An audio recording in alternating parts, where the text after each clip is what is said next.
Entinani yakoto taekwondo aba.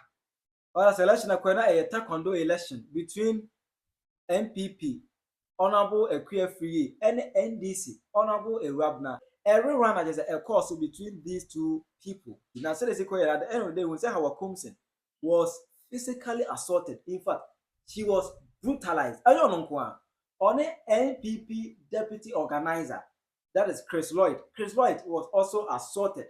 Now, it's a better one for me as a dead crime to see a year day Penyah, a year day to see and to know Hawa Koomson. And come on for Eko Penokuno. Now, Lloyd is all year day. Eyewitness for Ablekuma. Omo asemi se na omo ani o fili gadochi na omo ewo hono. Omo abekire ensem na ndi video ho enkomo. Hi Penyah Block Media. Let's watch any demo. Over like a video no other na subscribe button subscribe click notification for the latest update. Na abekire wa adwen dia mama ewo comment section. Let's watch over so. No she no for so any big action. Eti eno no pa yin go pie mu ewo Ablekuma North. Constituency the about question so. Na baby attention kese pa baaye. St. Peter's Police Station, the Methodist Church hono. An attention or your only drama in the copy into her and attention that a copy and said na etira the partner situation a very calm.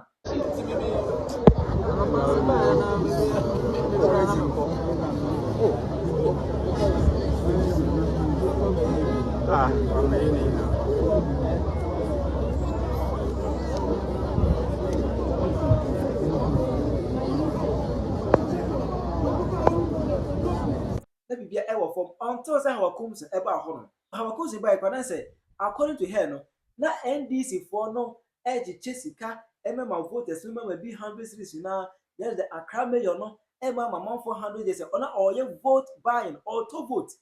Emma Hawa Koomson even condemned that act. That's what they be any nice.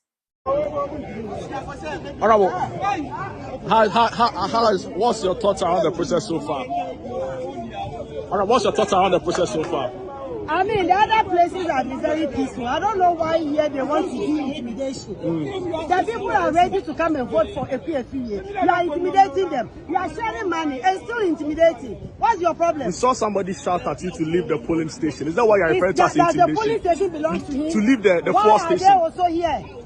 Why are they also here? So clearly they are trying to intimidate your camp. And we cannot be intimidated. We are not ready. We will not allow them to. Have you reported to the police? The police is there. We've reported to them. We've told them. They have seen all that is going on. They think because they are in power. Yes, we are ready. We are in opposition. We are ready to face them. Interesting. And yet, upon your battle, O campaign be away you. Not the hand of a muska. And yet, that's Hawa Koomson. Eka doesn't say I want for your hand to say. Hawa Koomson about pen, and it's quite before more argument. It's Hawa Koomson and moving now home out of nowhere. It was a tax be a boy pim brief for Nakuma going chain. Then what at the echo Hawa Koomson so. Or more contrast or more penabon.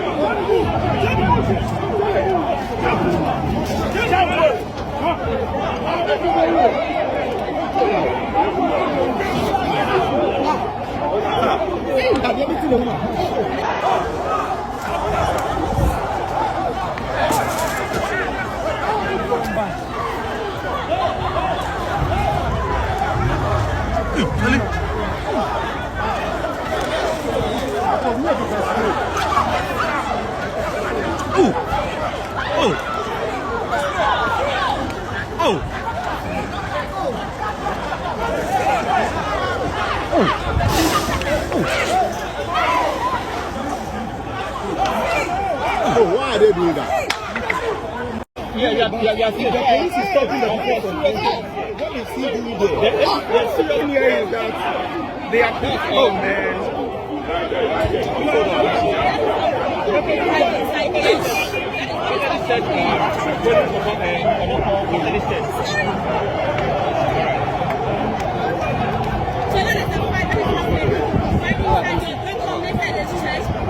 So Hawa Koomson was physically assaulted. Emma na enye Hawa Koomson kwa NPP deputy organizer Chris Lloyd. Also no, he was physically assaulted for no reason.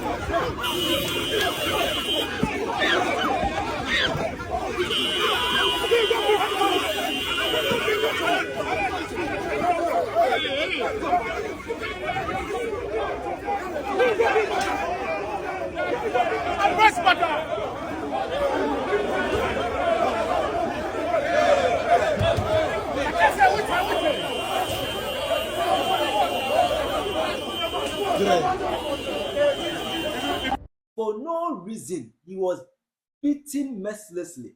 For no reason. I remember, you know, the guy said one lady, according to her, now they said, oh, who be said he saw the situation from a distance. Or no better, I don't know, say, oh, see who was some or better, Gakra. One day, but people when you shut up, none yet. Why do not people much if you could give up woman? How good we did 10 years ago. It's one who was in Lebanon. I said, what's trouble in your baby? And echo phone. The water or yeah, what inside what was just a mess of what good now. What's it tonight? We will have fast. What's it? No show. We will have fast. Make a share. When you say you are no quiet. Not a higher picture. No, no, no. Enya minya enya kwa yeti so omo minya pepper spray bu pa mi poko mehu no edomiti mehu minya edomiti mehu spray na de etukwa nyina wani na bai oni tukwa nyina ba pesina omo tete hawa sisa wani no wani na kwa wani fecho yen me wani fire ni wani fire na pacho yo wa area bu ha ni wa area aha nete am wo kalazo go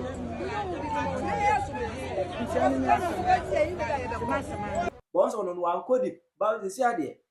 Eyewitness assembly see the near Siankasa. No omojina honomo. Abedi enkoma afanse na yengo tinsima omo eka. Aha, they see in an yes, ye in I how you observe elections near Kosovo.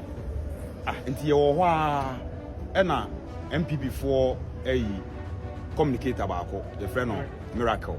Okay. And I'm who say channel 1 for a day interview no. Tomo start some grant interview no. Any who are brand here about or wakakra. And I say nani sebi nani ba so hanakakra. Sheda nye normal sa ba kun ye normal. Nti o ba no busa no, started say or create problem and wo di Miracle na tem. Ba Miracle na nani no share reflected bi. No di Miracle na tem. To started so di Miracle na tem no.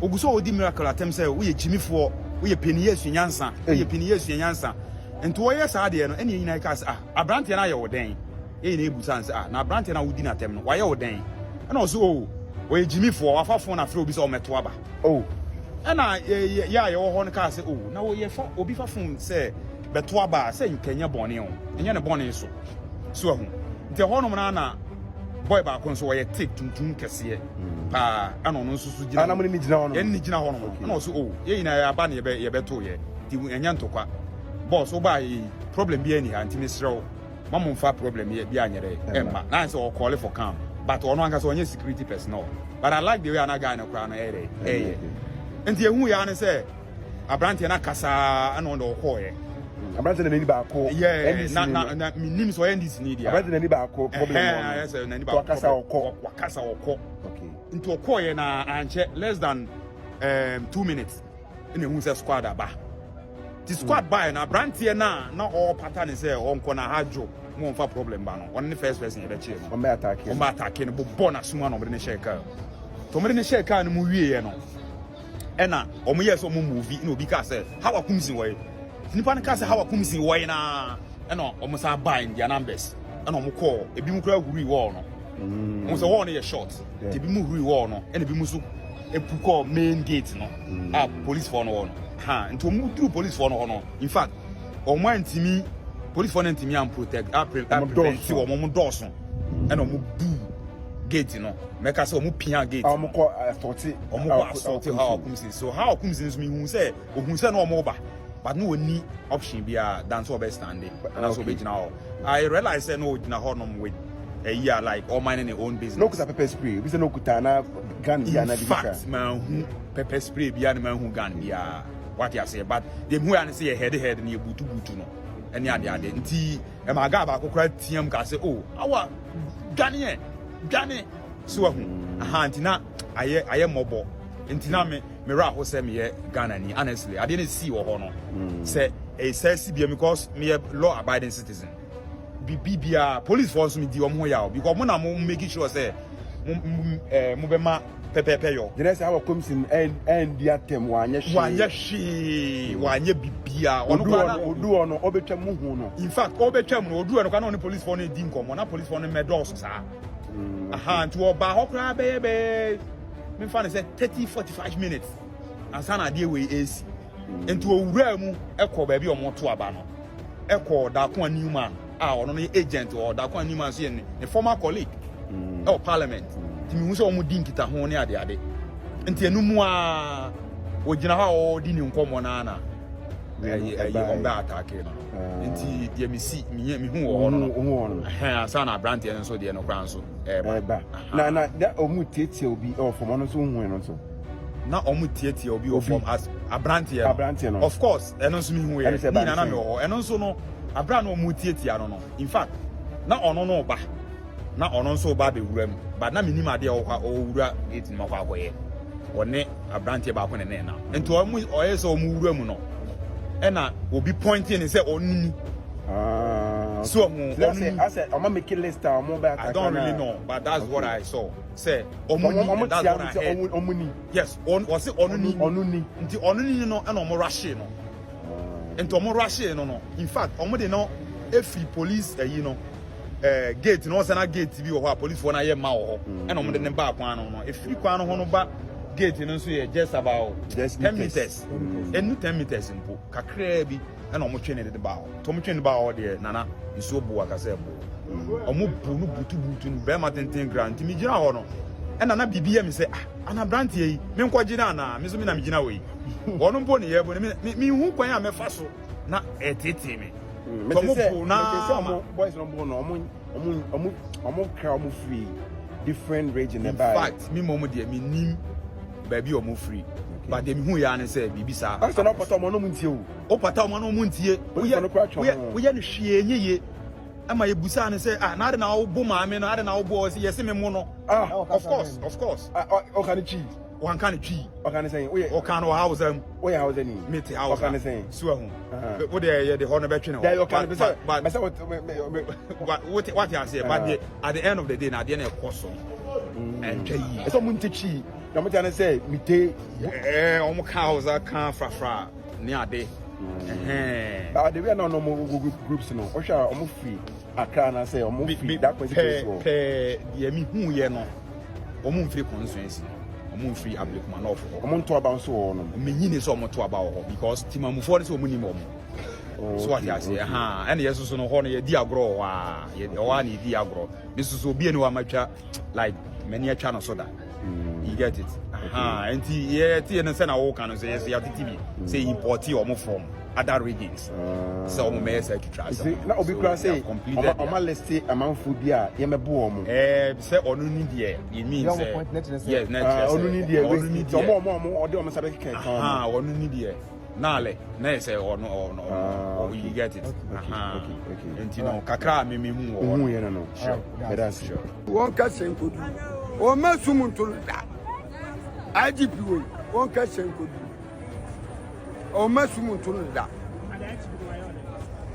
adia wo ma omo ye Hawa Koomson your man was here and then omo bu oba besia etiatia no form na o man sinigina o Chris deputy nana bi deputy no Chris unim de omo de Chris omo putu no bo ka bu utu boka mu ewie na asuka okachen boss say let's go move asuka na be yes ade asuka ni NDC asuka wonu na kuta men for the NDC operations in the opposition time yen mo bia me giro bia ni wa minimum person bia ni wa minimum wosumo akufu ado time a minimum what you say asuka na di ni boys e be yes ade no I know, understand it, and then I feel it as a pain.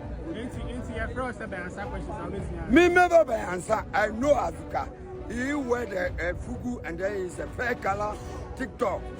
Me I don't mean. I don't mean to me by answer. Obi a friend me ameba. No ma catch so ko busa Azuka say I want to be answer. Jamal boys no. Me catch Ghana by and say. Say na ya bu ha o na ya oda. E tina 2 minutes besisa. Ebia no ma be bo ba bi no so ya ndisi me mpesa ade no enti na me ka che o se Ghana mlase ya mo oba na ede na me ma ko mo oba yes he defends himself he defends omo bunu no edu ba bi no se wan defend no ho a omo bunu was great. I was here, maybe you come later you came later. One, you came later. I was here since 7 o'clock.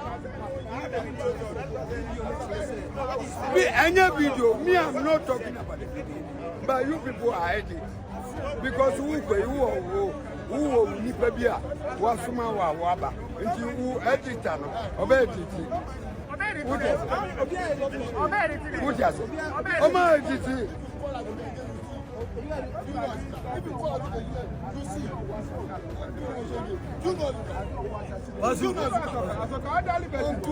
you call it again, you see.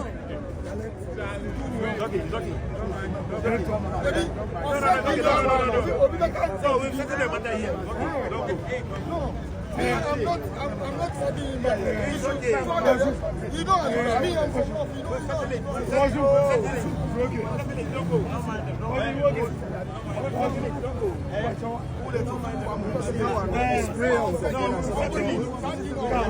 one spray, Mammy, one spray, the woman was very kind, the wedges, and then wear white top.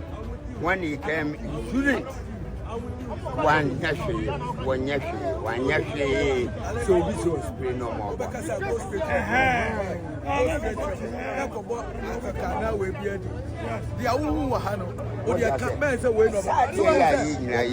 No, and then you not to me, but to me, I yet 100 years. Yes, true.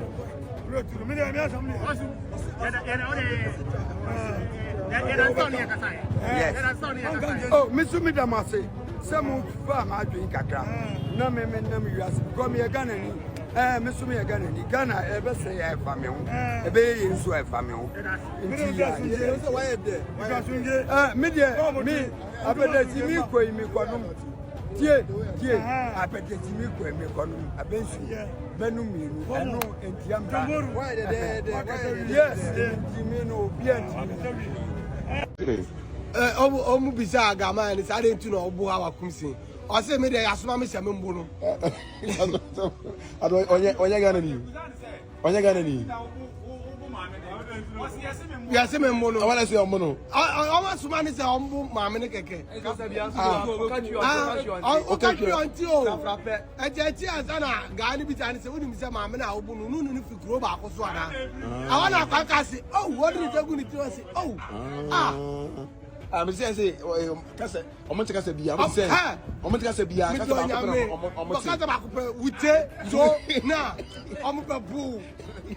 Masa, let's say you have 2 about Ghana. The man will save. Oh, David.